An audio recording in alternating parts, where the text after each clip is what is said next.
Yes, class 10th। देखिए हम पढ़ रहे थे ह्यूमन सिस्टम की बात कर रहे थे, ठीक है। तो अलग अलग हमने सिस्टम पढ़े।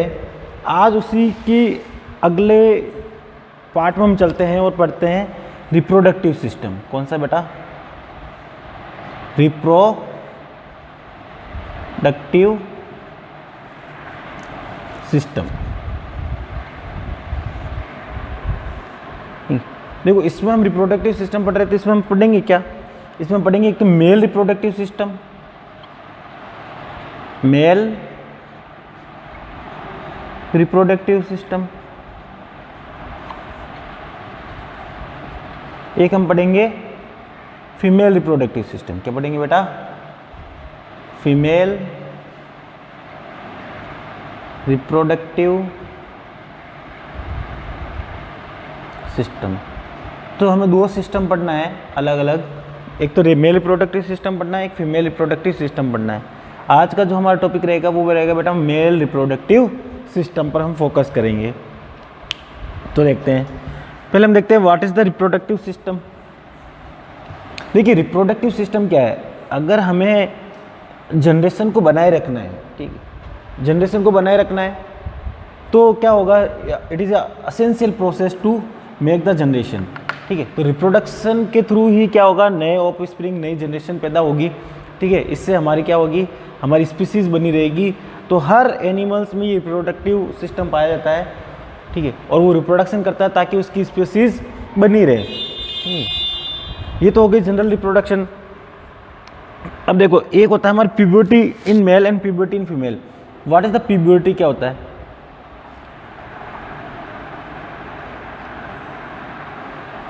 Puberty in mail.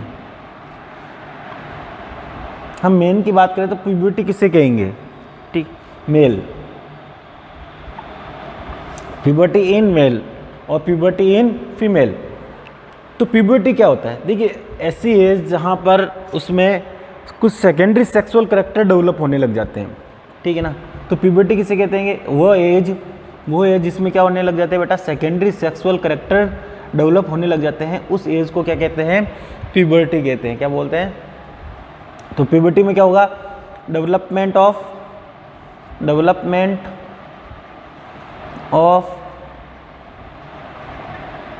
Secondary sexual character.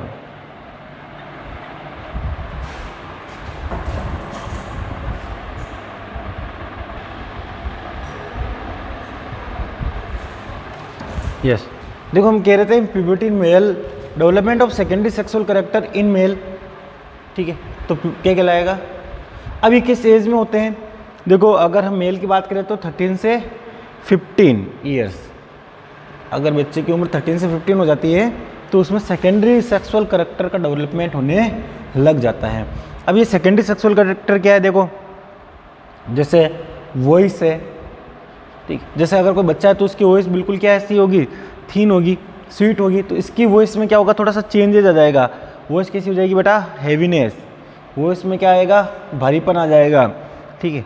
हम कह सकते हैं उसकी आवाज़ होगी तो थोड़ी सी क्या हो जाएगी? मोटी सी हो जाएगी, ठीक है ना। ये हो गया, वॉइस में चेंजेज आएगा, ठीक। अब उसके अगर लड़का है तो उसमें क्या होगा बेटा? मस्टैच एंड बियर्ड, ठीक है। मस्टैच एंड बियर्ड आने मतलब दाढ़ी मूंछ आने लग जाएगी, मूछे और दाढ़ी मूछे आने लग जाएगी। अच्छा, उसकी हम बात करेंगे कि प्यूबिक रीजन्स में हेयर की ग्रोथ होने लग जाएगी। क्या होने लग जाएगी बेटा? हम बहुत कहेंगे hair growth in pubic region, ठीक है। अब प्यूबिक रीजन की बात करें तो कौन सा हो गया बेटा?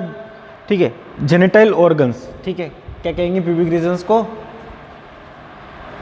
Genital organs. उसके जो जेनिटल ऑर्गन्स है, ठीक है, वहाँ पर क्या होने लग जाएंगे? हेयर की ग्रोथ होने लग जाएगी, ठीक। तो ये सारी चीज़ें चेंजेस आएगी तो उसको क्या बोलते हैं बेटा? Puberty in mail. तो क्या क्या चेंजेस आएगा? याद रखना, प्यूबर्टी ऑफ मेल्स में वॉइस हैवीनेस हो जाएगा, मस्टर्ड एंड बियर्ड ग्रोथ होने लग जाएगी, ठीक है। और हेयर ग्रोथ होने लग जाएगी प्यूबिक रीजन्स में। कहाँ पर हेयर की ग्रोथ होने लग जाएगी बेटा? प्यूबिक रीजन्स में। ये तो हमने बात की मेल के अंदर।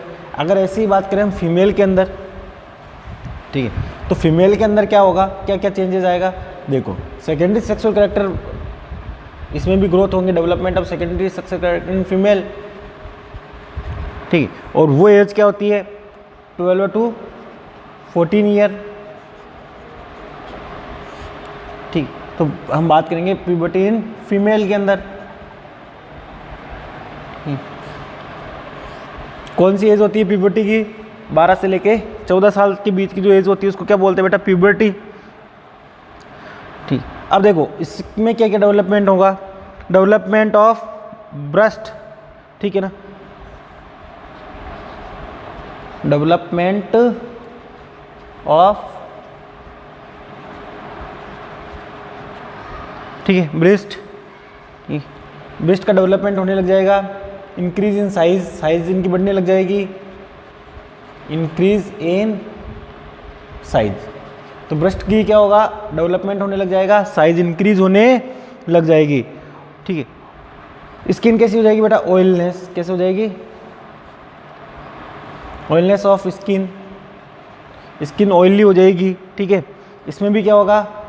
Hair growth on pubic region, hair growth on pubic region, pubic region में हेयर की ग्रोथ होने लग जाएगी। अब मेन इसमें देखो याद रखना है कि मेंस्ट्रुएशन साइकिल स्टार्ट हो जाएगी, स्टार्ट ऑफ मेंस्ट्रुअल साइकिल। उनके अंदर क्या स्टार्ट हो जाएगी बेटा? मेंस्ट्रुअल साइकिल स्टार्ट होने लग जाएगी। तो ये है फीमेल के अंदर प्यूबर्टी की हम बात करेंगे तो क्या क्या पॉइंट्स याद रखना है? Development of secondary sexual character in female, इसकी एज होगी वो 12 से 14 year. Development of breast and increase in size, skin कैसी हो जाएगी? ऑयली, हेयर प्यूबिक रीजन्स में हेयर की ग्रोथ होने लग जाएगी और उसमें मेंस्ट्रुएशन साइकिल स्टार्ट हो जाएगी। तो ये थे कुछ पॉइंट्स प्यूबर्टी इन फीमेल के, ये जनरली हमने बात कर ली। अब आगे हम बात करते हैं मेल रिप्रोडक्टिव सिस्टम की। किसकी? Male reproductive system.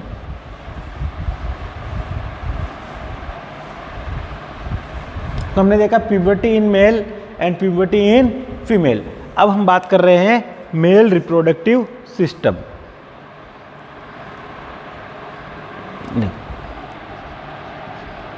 Reproductive system में कौन सा पढ़ेंगे बेटा? Male reproductive system. Male reproductive system, देखो मेल रिप्रोडक्टिव सिस्टम क्या होता है? मेल रिप्रोडक्टिव सिस्टम मतलब मेल के अंदर कौन कौन से रिप्रोडक्टिव ऑर्गन्स है, ठीक, तो वो हम देखेंगे मेल रिप्रोडक्टिव सिस्टम में। हम मेल रिप्रोडक्टिव सिस्टम को 2 भागों में क्लासिफाइड किया जा सकता है। कितने भागों में बेटा? 2 पार्ट्स में इसको बांट सकते हैं, ठीक है। Male reproductive system can be classified into 2 parts, ठीक है। तो हम क्या कर सकते हैं बेटा? Male reproductive system can be classified into 2 part. 2 parts में हम इसको बांट सकते हैं। कौन कौन से हैं वो? एक है हमारा primary reproductive organ, primary reproductive organ, ठीक है। दूसरा है हमारा सेकेंडरी रिप्रोडक्टिव ऑर्गन।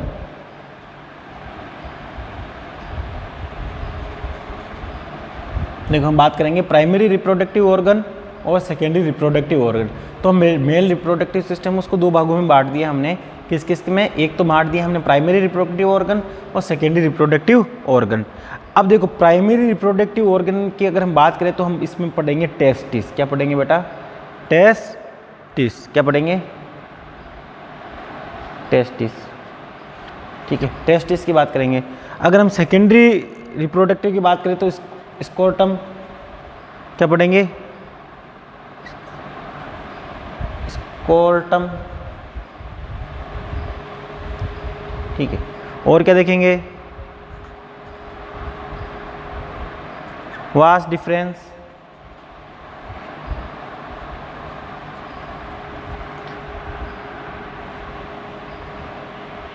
ठीक है, 2 पॉइंट हो गए। तीसरा सेमिनल वेसिकल, सेमिनल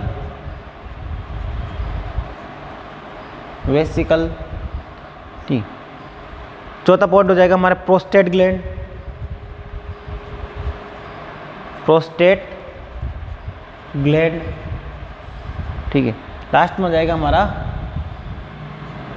यूरिथ्रा। क्या जाएगा बेटा, यूरिथ्रा, ठीक।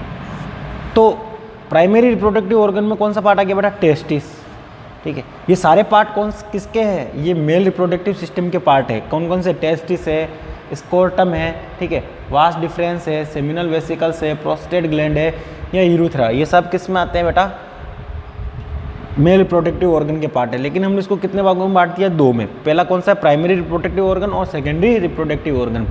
प्राइमरी रिप्रोडक्टिव ऑर्गन में हमने क्या ले लिया, टेस्टिस, और ये बाकी के जो ऑर्गन्स है वो किस में आ गए हैं, सेकेंडरी रिप्रोडक्टिव ऑर्गन में। अब हम पहले पढ़ते हैं टेस्टिस के बारे में। देखो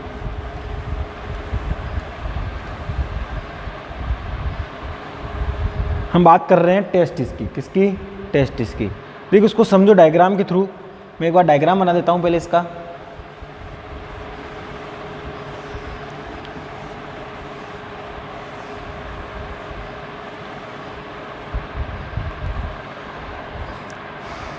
देखो जनरली इसका डायग्राम बना रहे हैं हम।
ठीक है, तो ये देखो ये हो गए टेस्टिस, ये होगा हमारे यहाँ पर यूरिनरी ब्लैडर,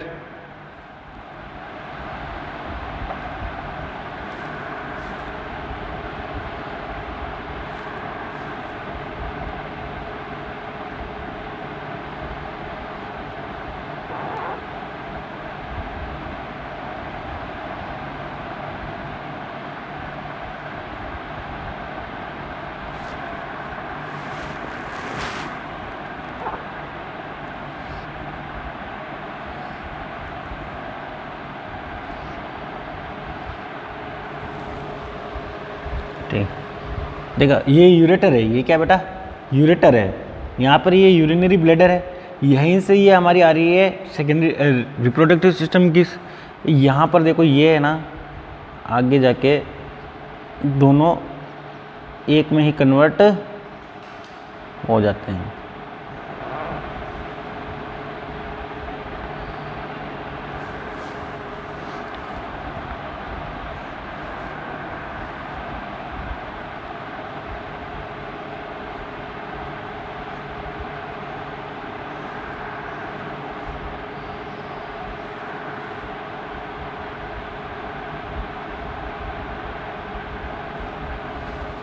ये देखो, देखो इसमें ये वाला जो पार्ट है वो है टेस्टिस। क्या है बेटा, टेस्टिस, ठीक है।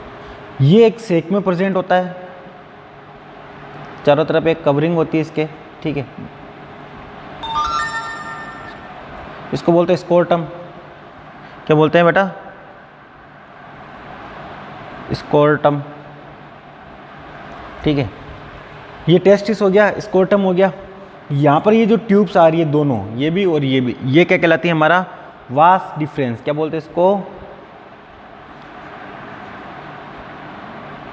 Vas deferens. ठीक है, ये हमारा यूरेटर है, ये यूरेटर, ये हमारी यूरिनरी ब्लैडर है, यूरिनरी ब्लैडर। ठीक है, अब देखो यहाँ पर दो ग्लैंड्स प्रेजेंट है,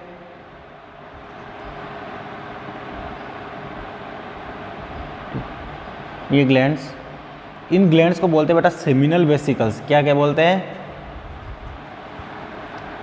सेमिनल वेसिकल। ठीक है, इसके अलावा और ग्लैंड्स प्रेजेंट है दो, ये दो ग्लैंड और प्रेजेंट है, इसको बोलते हैं प्रोस्टेट ग्लैंड। क्या बोलते हैं, प्रोस्टेट ग्लैंड।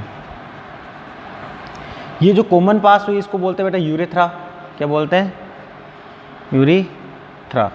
आगे वाला ये वाला जो पार्ट है, देखो ये वाली ट्यूब है, उसको बोलते हैं यूरेथ्रा, और ये वाला पार्ट है उसको बोलते हैं पेनिस। क्या बोलते हैं, पेनिस। ठीक, तो ये सारी स्ट्रक्चर किसकी हो गई, हमारे मेल रिप्रोडक्टिव सिस्टम की। अब इसमें मैं पहले बता रहा था आपको प्राइमरी रिप्रोडक्टिव सिस्टम। क्या बता रहा था, प्राइमरी रिप्रोडक्टिव सिस्टम। तो प्राइमरी रिप्रोडक्टिव सिस्टम में हमें किसको पढ़ना है बेटा, प्राइमरी रिप्रोडक्टिव सिस्टम। तो प्राइमरी रिप्रोडक्टिव सिस्टम में हमें किसके बारे में पढ़ना है, टेस्टिस के बारे में। तो किसके बारे में पढ़ेंगे, टेस्टिस। अच्छा, तो ये टेस्टिस क्या होता है, इसका काम क्या है, ठीक है, ठीक। तो ये टेस्टिस क्या हो गया, प्राइमरी रिप्रोडक्टिव ऑर्गन है। पहले तो इसका पॉइंट क्या हो गया, primary, it is a primary reproductive organ. क्या लिखेंगे बेटा, ये प्राइमरी रिप्रोडक्टिव ऑर्गन होता है। ठीक ठीक, वन पेयर में प्रेजेंट होता है। कितने पेयर होते हैं, वन पेयर। देखो वन पेयर है, एक और दो, तो टेस्टिस कितने होते हैं, वन पेयर में प्रेजेंट होते हैं। अब ये जो कवर्ड होते हैं वो किसके द्वारा होते हैं, देखो ये कवर्ड होते हैं हमारे स्क्रोटम है, स्क्रोटम याद रखना, SCROTUM। ठीक है, देखो ये कवर्ड होते हैं, ये टेस्टिस है ना, तो कवर्ड होते हैं, testis covered by scrotum, testis covered by scrotum. किसके द्वारा कवर्ड होते हैं बेटा, स्क्रोटम के द्वारा ये कवर्ड होते हैं। ये तो हो गई कि सर ये देखो ये टेस्ट, अच्छा सर हमें पता चल गया है कि ये प्राइमरी रिप्रोडक्टिव ऑर्गन है टेस्टिस, इसके चारों तरफ ये जो कवरिंग है इसको स्क्रोटम बोलते हैं। क्या बोलते हैं, स्क्रोटम बोलते हैं। ये भी समझ में आ गया, ये लेयर स्क्रोटम कहलाती है जो इस टेस्टिस को कवर करके रखती है। ये हो गया टेस्टिस बेटा, ये टेस्टिस, इसके चारों तरफ की ये कवरिंग स्क्रोटम। ठीक है, यहाँ तक समझ में आ गया सर। आपने बता दी ये वन पेयर में, ये भी लाइन समझ में आ गई कि ये एक वन पेयर में है। अब इसका काम बता दीजिए सर, क्या काम करता है। देखो टेस्टिस के मेन दो काम है। क्या काम है बेटा, टेस्टिस के अगर मैं फंक्शन की बात करूँ तो टेस्टिस के दो फंक्शन मेन है। ठीक है, टेस्टिस के अगर मैं फंक्शन की बात करूँ तो दो फंक्शन है, ध्यान रखना क्या क्या फंक्शन है इसके। एक तो ये क्या करता है, मेल रिप्रोडक्टिव सेल का फॉर्मेशन करता है, formation of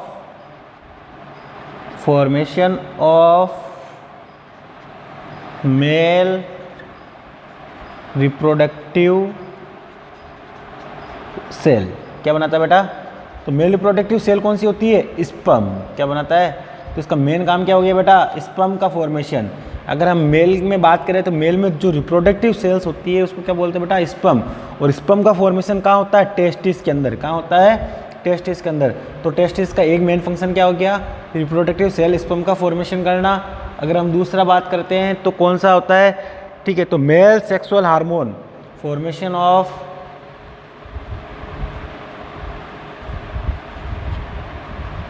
male sexual hormone. Male sexual hormone का फॉर्मेशन करता है किसका, टेस्टोस्टेरोन। क्या नाम है बेटा उसका, टेस्टोस्टेरोन।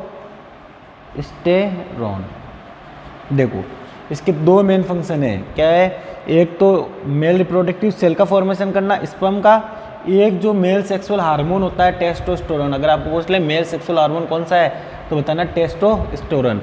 तो ये तो था हमारे प्राइमरी रिप्रोडक्टिव सिस्टम की बात कर रहे थे, उसके अंदर हमें पता है सर टेस्टिस आता है। ठीक है, तो हम बात कर लेते हैं टेस्टिस की। टेस्टिस है सर प्राइमरी रिप्रोडक्टिव ऑर्गन है, बात समझ में आ गई। वन पेयर में है, बिल्कुल बात समझ में आ गई, वन पेयर में है। उसके बाद ये स्कोर्टम द्वारा कवर्ड होता है, ये भी बात समझ में आ गई।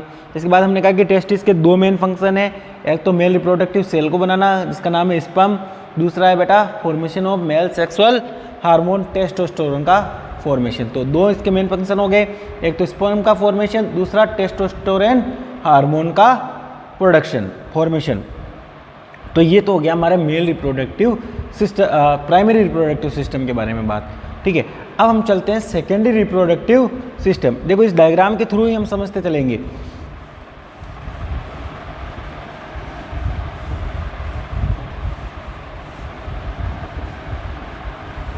अब हम बात कर रहे हैं सेकेंडरी रिप्रोडक्टिव ऑर्गन। ठीक है, तो अब हम बात कर रहे हैं secondary reproductive organ. Secondary reproductive organ में हमने पहला कौन सा देखा था बेटा? स्क्रोटम। क्या देखा था? स्क्रोटम। तो स्क्रोटम का काम क्या है बेटा? देखो ये एक तो बेग लाइक स्ट्रक्चर है, क्या हो गया बेटा? सेक लाइक स्ट्रक्चर, एक सेक बन रहा है जैसे। ठीक है, तो ये क्या हो गया? स्क्रोटम। याद रखेंगे सर, सेक लाइक स्ट्रक्चर है। ठीक है, एक तो हमें पता लग गया कि ये सेक लाइक स्ट्रक्चर है। ठीक है, तो ये काम क्या करता है? ये करता है it keep the testis stable. Testis को क्या रखता है बेटा? ये जो टेस्टिस है इसको क्या रखता है बेटा? स्टेबल।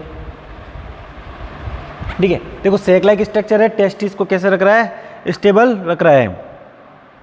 ठीक है, और क्या करता है? ये टेस्टिस के टेम्परेचर को रेगुलेट करता है। क्या करता है?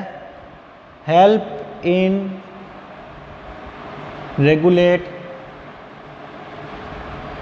Temperature, regulate temperature of testis.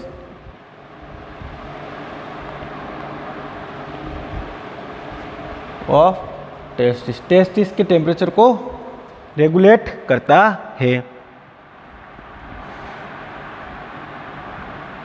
ठीक है, ये क्या करता है? देखो help in regulate temperature of testis. देखो टेस्टिस हमारी बॉडी से बाहर क्यों प्रेजेंट होते हैं? टेस्टिस हमारी बॉडी से बाहर प्रेजेंट होता है क्योंकि देखो बॉडी के अंदर टेम्परेचर हाई होता है और टेस्टिस के अंदर थोड़ा टेम्परेचर लो चाहिए हमें, ताकि क्या हो? स्पर्म का फॉर्मेशन हो सके, स्पर्म की डेथ ना हो, स्पर्म। ठीक है, तो उसके लिए क्या होता है? हमारा टेस्टिस बाहर होते हैं ताकि क्या होगा? जनरल बॉडी टेम्परेचर से इसका टेम्परेचर कम हो ताकि स्पर्म का फॉर्मेशन हो सके। तो ये क्या करता है बेटा? टेम्परेचर को रेगुलेट करता है। टेस्टिस के अंदर टेम्परेचर को रेगुलेट करने का काम भी करता है स्क्रोटम। तो स्क्रोटम क्या हो गया? ये वाला, ये टेस्टिस, ये चारों तरफ की सेक लाइक स्ट्रक्चर हो गई। इस सेक लाइक स्ट्रक्चर को क्या बोल दिया हमने? स्क्रोटम। क्या बोल दिया? स्क्रोटम। तो सर ये समझ में आ गई कि ये सेक लाइक स्ट्रक्चर होती है। टेस्टिस को अंदर देखो स्टेबल रख दिया, टेस्टिस क्या हो गया? इसके अंदर स्टेबल हो गया। दूसरा पॉइंट भी आ गया। ठीक है सर, इसका काम क्या है? इस स्क्रोटम का काम है ये बेटा टेम्परेचर रेगुलेट करने के काम में आता है। टेस्टिस के हेल्प करता है टेम्परेचर को रेगुलेट करने में। तो ये भी समझ में आ गया सर, स्क्रोटम भी समझ में आ गया। अब हम बात कर लेते हैं दूसरा, वास डिफरेंस की। ठीक, देखो वास डिफरेंस क्या है? टेस्टिस से निकलने वाली ट्यूब से। ठीक, क्या है बेटा? टेस्टिस से it duct like structure which initiate from testis to ureter.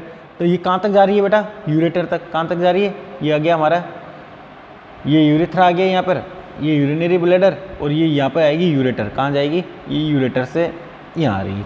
ठीक है, तो ये डक्ट लाइक स्ट्रक्चर है। तो पहले देंगे सर डक्ट है,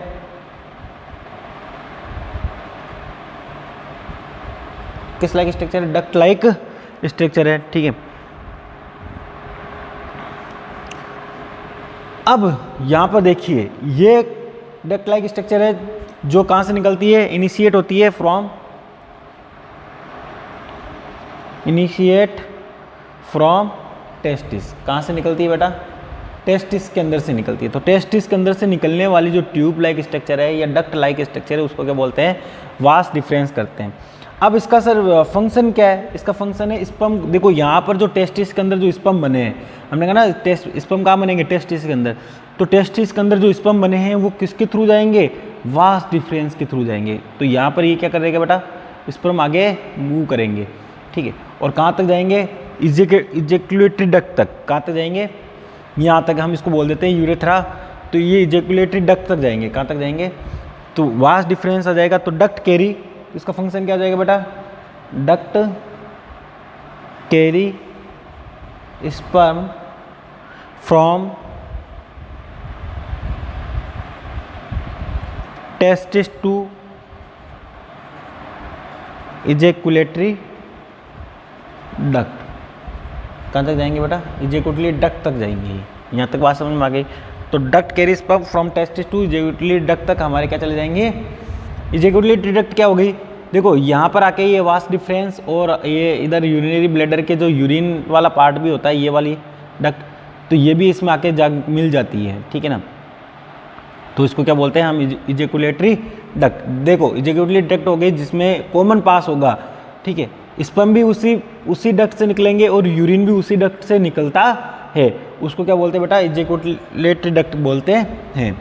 देखो मेल के अंदर बात करेंगे तो मेल के अंदर अलग अलग डक्ट नहीं होती है। जिस डक्ट के थ्रू यूरिन बाहर आता है उसी डक्ट के थ्रू स्पर्म भी बाहर आते हैं। तो इस डक्ट को क्या बोल देते हैं फिर हम, इजेकुलेटरी डक्ट बोल देते हैं। तो सर वास्ट डिफरेंस में समझ में आ गया हमें, ये डक्ट लाइक स्ट्रक्चर है जो टेस्टिस से बाहर निकलती है, ठीक है। और इसका काम क्या है, ये स्पर्म को लेके जाती है इजेकुलेटरी डक्ट तक, ठीक है। तो यहाँ तक ही हमें समझ में आ गया सर। 2 पॉइंट इसके सेकेंडरी सेक्सुअल रिप्रोडक्टिव ऑर्गन के हमें समझ में आ गए हैं। एक तो है स्कोर्टम, एक है वास्ट डिफरेंस। तीसरा पॉइंट क्या है सर, वो बताते हैं सेमिनल वेसिकल। तीसरा पॉइंट क्या है बेटा, सेमिनल वेसिकल। चौथा पॉइंट क्या है, प्रोस्टेट ग्लैंड, ठीक है। फिर पांचवा पॉइंट क्या हो जाएगा, यूरेथ्रा। क्या हो जाएगा, यूरेथ्रा, ठीक है। तो ये भी देख लेते हैं हम। अब तीसरा पॉइंट क्या आएगा, 2 पॉइंट समझ में आ गए, तीसरा देख लेते हैं, ठीक है। तीसरा है हमारे सेमिनल वेसिकल। कौन सा है बेटा,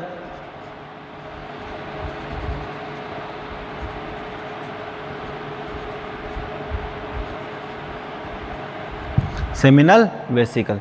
देखो सेमिनल वेसिकल क्या होता है, vast difference open into the pouch like structure called seminal vesicle, ठीक है। तो ये वास्ट डिफरेंस है, ये देखो ये स्ट्रक्चर है, यहाँ पर ये प्रेजेंट होती है जहाँ पर ये ओपन होता है, ठीक है। पाउच लाइक स्ट्रक्चर है, इसको क्या बोलते हैं, सेमिनल वेसिकल बोलते हैं। तो ये सेमिनल वेसिकल्स की जो ट्यूब होती है, इसको ऐसे समझो थोड़ा सा,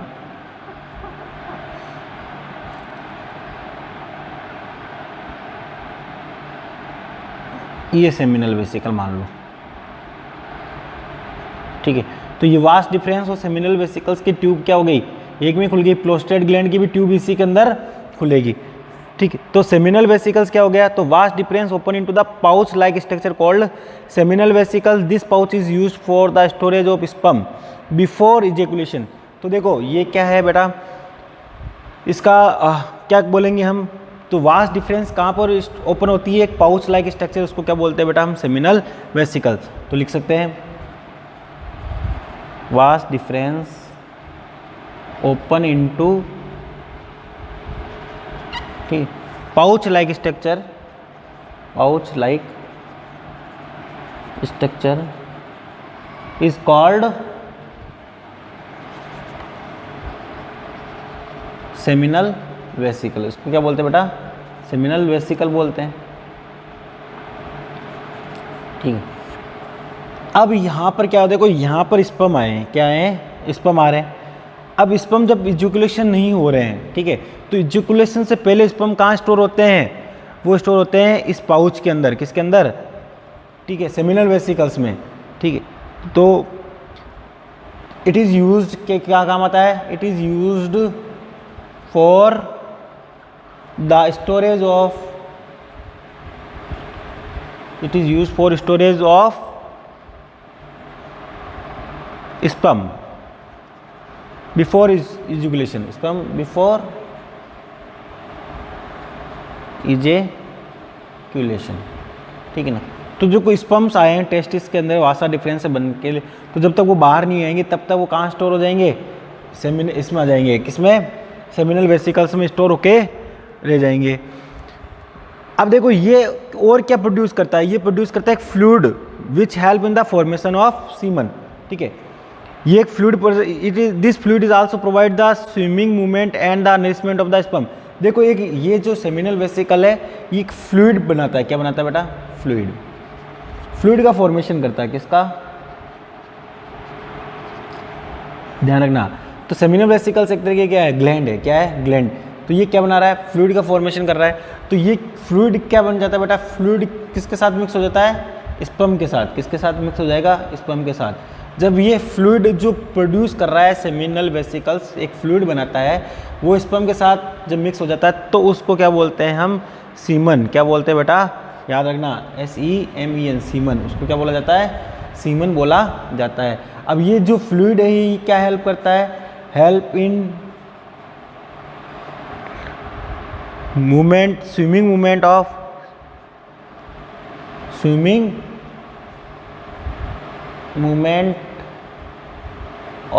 स्पर्म। एक तो क्या होंगे इसमें? स्पर्म आसानी से स्विम कर पाएंगे और आसानी से मूव कर पाएंगे। ठीक है ना? तो फ्लूइड है। ठीक है, तो जैसे ये फ्लूइड बना दिया इसने, तो इसमें क्या होगा? ये ऐसे स्पर्म आसानी से मूव कर पाया, स्पर्म्स आसानी से मूव कर पाएंगे।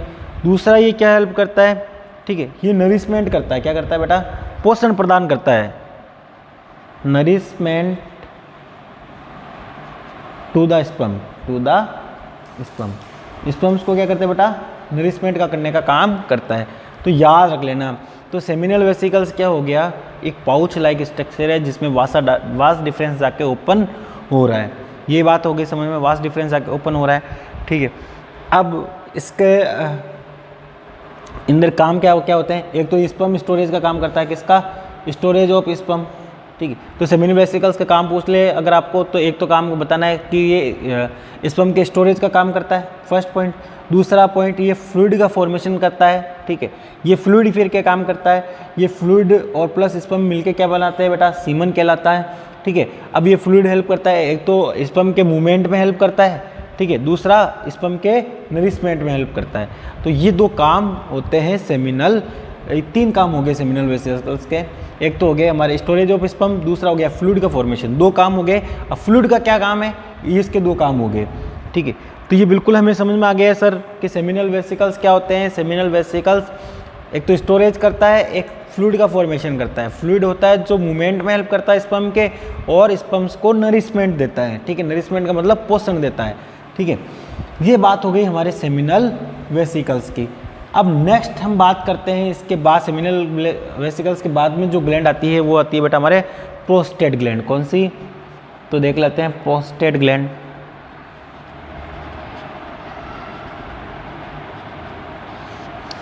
ठीक, देखो इट इज, ये भी एक स्ट्रक्चर होती है। ठीक है, एक तरह की कौन सी ग्लैंड है? एक्सोक्राइन ग्लैंड है। कौन सी ग्लैंड है बेटा? एक्सोक्राइन ग्लैंड है।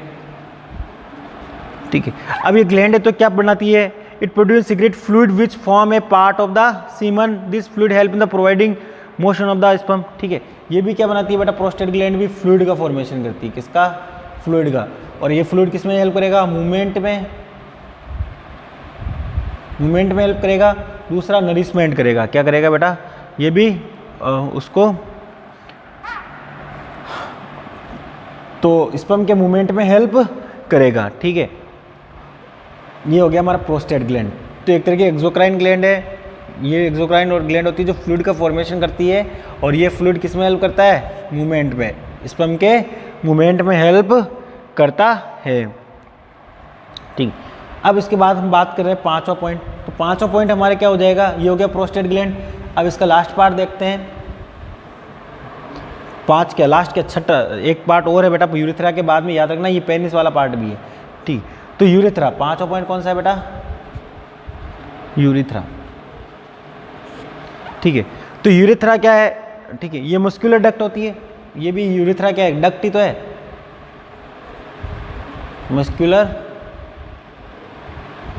मस्कुलर डक्ट है। ठीक, देखो ये कॉमन पाथवे है। क्या बेटा? ये मैं कह रहा था कॉमन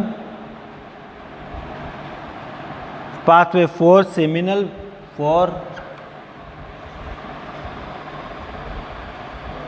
वेसिकल, सेमिनल फ्लूइड जो बना है, एंड यूरिन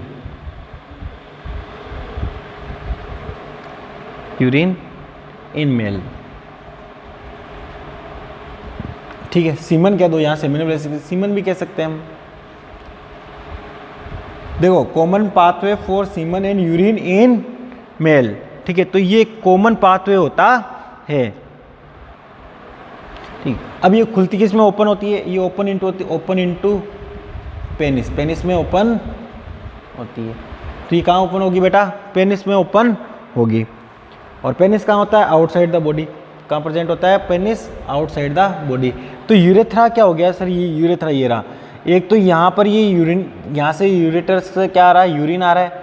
ठीक है, और यहाँ पर ये क्या है? वासा डिफरेंस है और सेमिनल वेसिकल से मिलकर हमारा सीमन बन रहा है। तो सीमन और ये यूरिन, इसके लिए क्या हो गई? ये कॉमन पास हो गई है। क्या हो गई बेटा? कॉमन पास हो गई है। ठीक है, तो समझ में आ जाएगा क्या हो गई? ये कॉमन पास हो गई। ठीक है, तो यूरेथ्रा क्या हो गया? एक मस्कुलर डक्ट है, ये कॉमन पाथवे है, इसी के थ्रू तो सीमन बाहर आएगा और इसी के थ्रू यूरिन का फॉर्म बाहर आएगा, एजुकुलेशन होगा। ठीक है, यूरेथ्रा हो गया। लास्ट पॉइंट हमारा होता है पेनिस। इसमें क्या प्रेजेंट होता है? मेल रिप्रोडक्टिव बात करेंगे तो पेनिस। ठीक है, इसके थ्रू क्या होता है? ये पास करता है, it passes the sperm from main body to female genital organ। ठीक है ना? तो स्पर्म को जो बॉडी से बाहर निकालने वाला ऑर्गन हो गया बेटा, वो कौन सा हो गया? पेनिस हो गया। ठीक है, तो पेनिस क्या करेगा? स्पर्म से जो फीमेल रिप्रोडक्टिव पार्ट्स के अंदर एंटर कराने का काम किसका है? पेनिस का। तो यहाँ तक हमने देख लिया हमारा मेल रिप्रोडक्टिव सिस्टम। इसमें क्या क्या प्रेजेंट होते हैं? Primary reproductive organ, secondary reproductive organ. Primary reproductive organ में क्या गया? टेस्टिस। सेकेंडरी में क्या गया? Scrotum, vas deferens, seminal vesicle, prostate gland, urethra और पेनिस। ये सारा हमने डिटेल से देख लिया है। ठीक है, यहाँ पर हमारा ये प्राइमरी जो मेल रिप्रोडक्टिव सिस्टम होता है वो कंप्लीट हो जाता है। Thank you very much.